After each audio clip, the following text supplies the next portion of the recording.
دیکھیں اس وقت ہم حضرت خالد ابن ولید کے مزار کے باہر کی جو مسجد اور مزار ہے اس کے بعد ہم یہاں پہ کھڑے بطل الابطال بطل ابطال بطل الابطال سیف اللہ سیف اللہ یہ بتا رہا ہے کہ یہ مرد مجاہد جو ہے نا بطل حریت بہت بڑی شخصیت ماشاء اللہ. ابھی اندر چلتے ہیں اندر سے دکھاتے ہیں آپ کو کہ یہ مسجد کیسی ہے.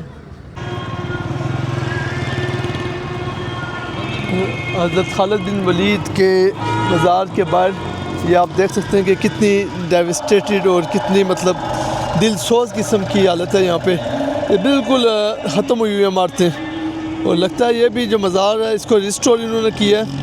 تو یہ سیف الاسلام سیف اللہ حضرت خالد بن ولید کو دنیا کا گریٹسٹ جنرل مانا جاتا ہے. نیپولین، الیگزینڈر دی گریٹ اور جولیس سیزر نے اپنی زندگی میں کبھی نہ کبھی کوئی نہ کوئی جنگ ضرور ہاری ہے، لیکن خالد بن ولید دنیا کے واحد جنرل ہیں جو اپنی زندگی میں کوئی بھی جنگ نہیں ہارے. یہاں تک کہ جب حضرت خالد بن ولید کفار کی طرف سے جنگ احد میں لڑ رہے تھے تو وہ جنگ بھی کفار نے جیتی، اور جنگ کے دوران حضرت خالد بن ولید کی اسٹریٹجیز کو آج بھی آکسفورڈ اور ہارورڈ کی یونیورسٹیوں میں پڑھایا جاتا ہے.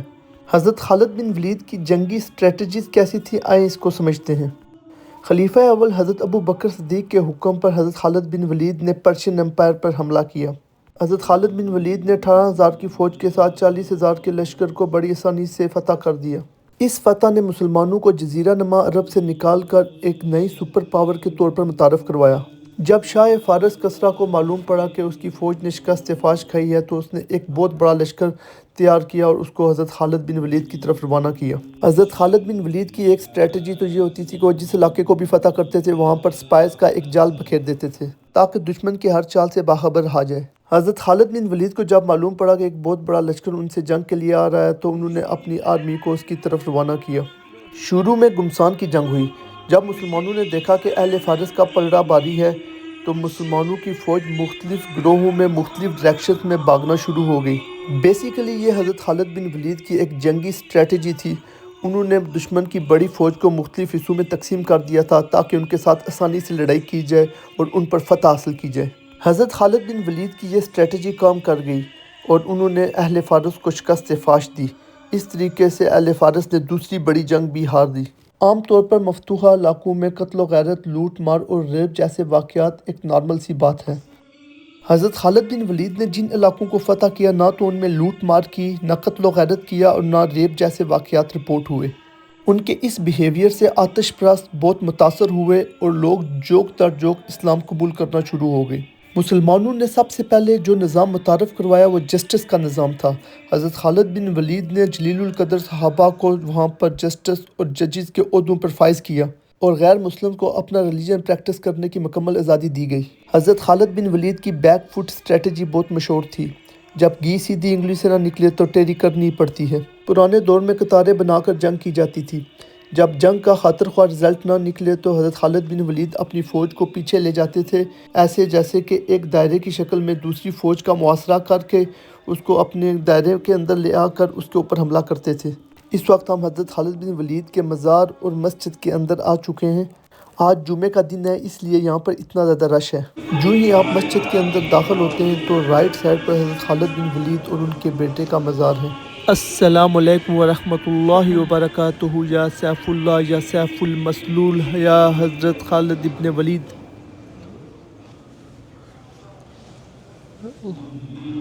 رب العالمین.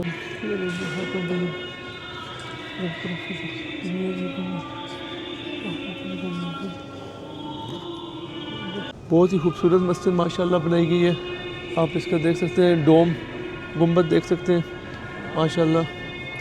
الحمدللہ اللہ نے جمعہ پڑھنے کی سعادت عطا کی ہے. آج ہم جمعہ یہاں پہ ادا کریں گے اس مسجد کے اندر.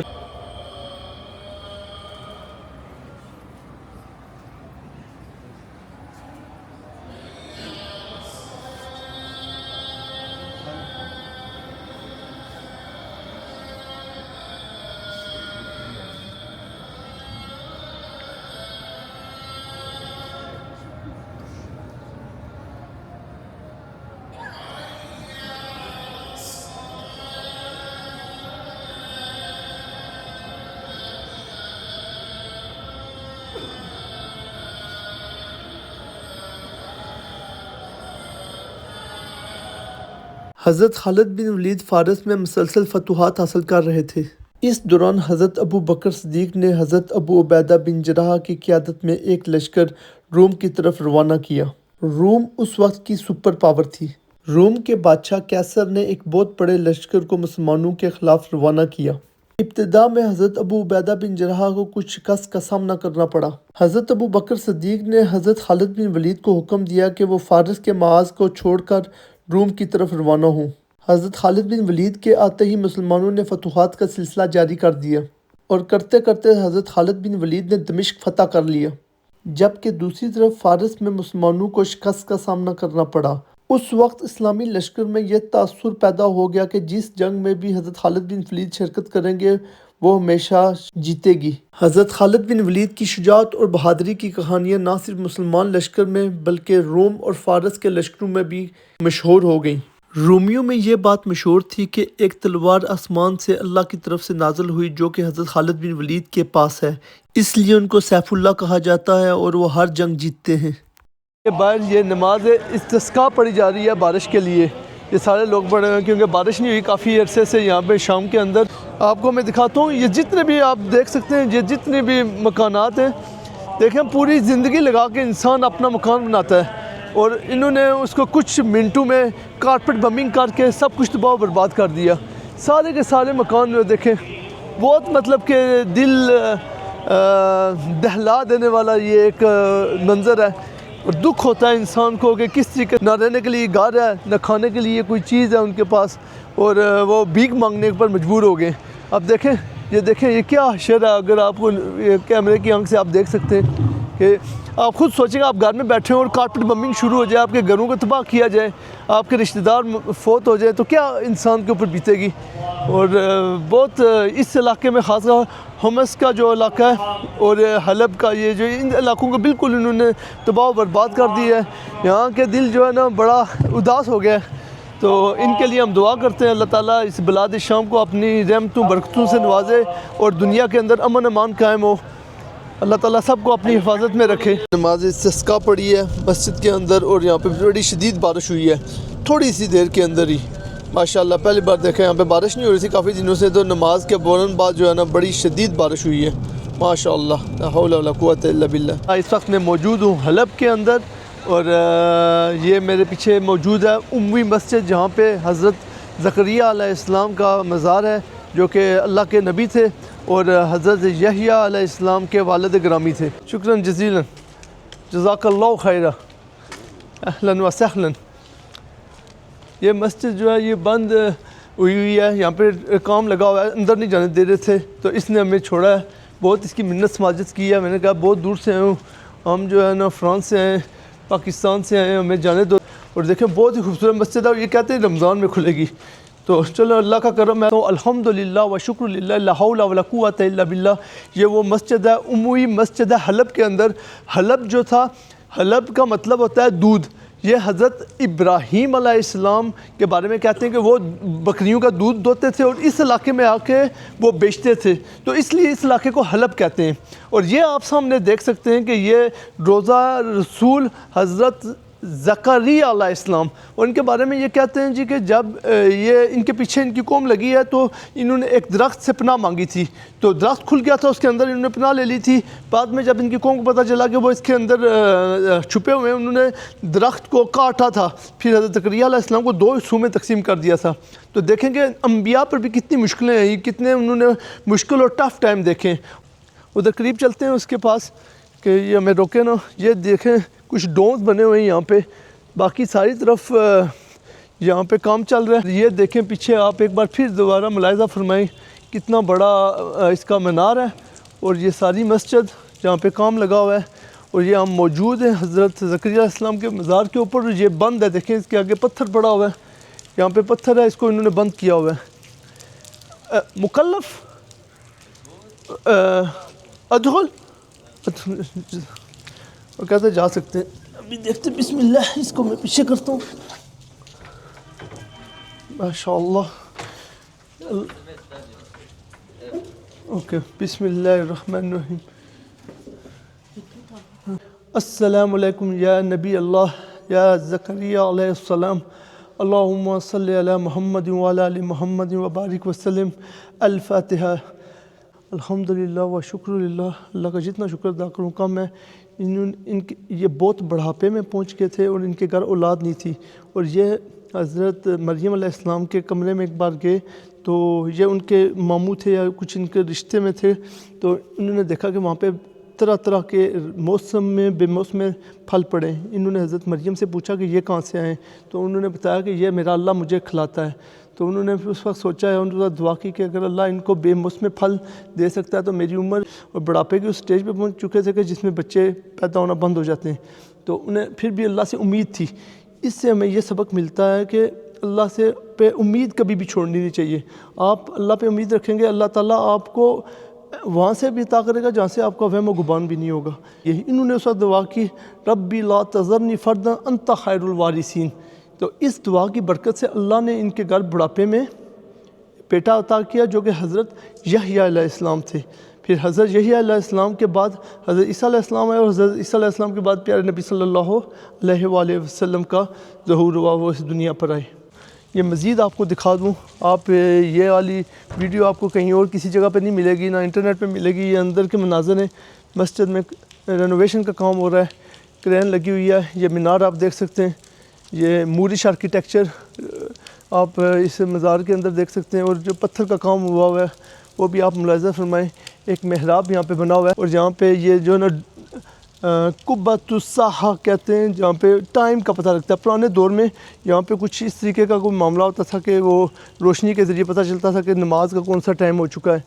تو الحمدللہ ماشاءاللہ یہ نظارے آپ دیکھیں، اور اللہ کی رحمت بھی برس رہی ہے۔ ضرور اس ویڈیو کو لائک کریں، شیئر کریں، اور چینل کو سبسکرائب کریں، اور فیس بک پہ فالو کریں۔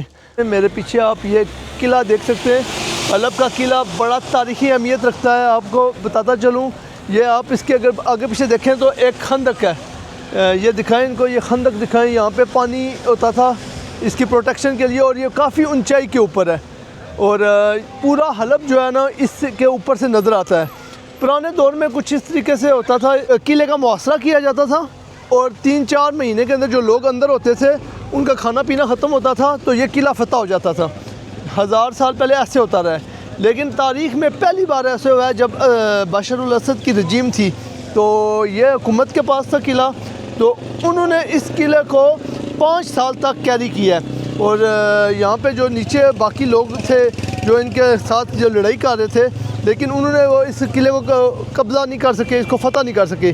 اس کی وجہ یہ ہے کہ ان کے کھانے پینے کی رسد اور اسلحے کی رسد تھی وہ بائی ایئر آتی تھی، وہ اوپر سے ہیلی کاپٹر اور جہاز آتے تھے، وہ ان کو اندر کھانا بیچتے تھے۔ جو اندر لوگ تھے وہ کہتے ہیں 5 سال تک اندر محصور رہے، اور وہ کھانا کھاتے رہے، اور وہ لڑائی کرتے رہے باغیوں کے ساتھ۔ تو یہ اس کی بڑی تاریخی اہمیت ہے۔ آپ دیکھ سکتے ہیں کہ بہت لوگ ہیں اس کے آگے پیچھے، اور بڑا لائیولی قسم کا علاقہ ہے۔ اوپر جانے کے لیے میرا خیال ہے اس کو انہوں نے بند کیا ہوا ہے، اوپر ہم جا نہیں سکتے ہیں۔ تو یہ اس کی مختصر سی تاریخ تھی جو میں آپ کے ساتھ شیئر کر رہا ہوں۔